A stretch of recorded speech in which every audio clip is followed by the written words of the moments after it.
done deal, but I still worried. I got paid to worry.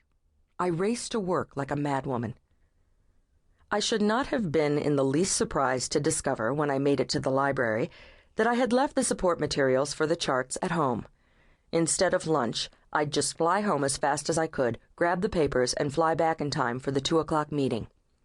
I gave my diskettes to our development department secretary, who swore up and down that it was no problem to print the graphs on 16 by 20 paper for the easel. I blew her a kiss and ran back home at around 11. It was a gorgeous South Carolina morning. I don't know why, but I was struck by the clearness of the sky. All that blue. So beautiful. I raced down Meeting Street, passing all the tourists crossing the streets, thinking how pleasant it was to live in a place that everyone wanted to see.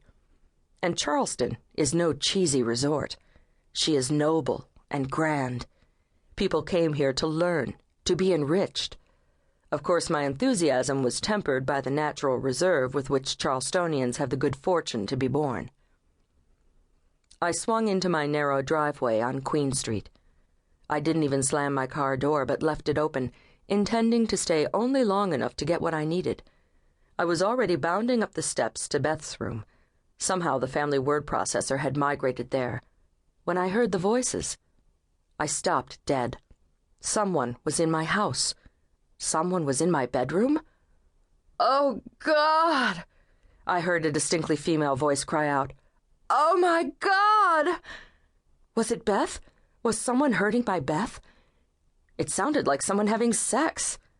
With my heartbeat loud in my ears, I sneaked back downstairs as fast as I could and grabbed the fireplace poker. I was shaking all over. I stood outside my bedroom door and listened for a minute. "Ride me. Yes, my tiger." Then an all too familiar voice said, "I'm going to give it to you like you want it. Tell me you want it." "Oh, yes, please." It took me about one split second to realize I was about to confront some major bullshit. My heart sank. I could have walked out of there and maintained my dignity, but oh no, something made me open the door. The tiger, whose bare backside faced me, was none other than my husband Tom. The female he rode, whose ankles he held high in the air while she clung to my headboard, was the chemically enhanced and surgically improved young woman who ran the New Age bookstore on St. Philip Street. I stood there in the doorway with the poker, anger rising like a geyser, waiting for them to realize they had company. I cleared my throat as loudly as I could when it was clear my husband and his love puppy didn't have a clue. She was the first to react.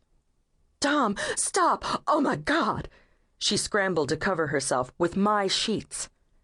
He turned around to face me and started screaming. "What are you doing here?" "I live here." My voice sounded weak.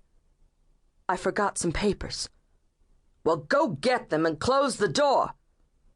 He sounded cold and foreign, not like the man I had shared the last 16 years with.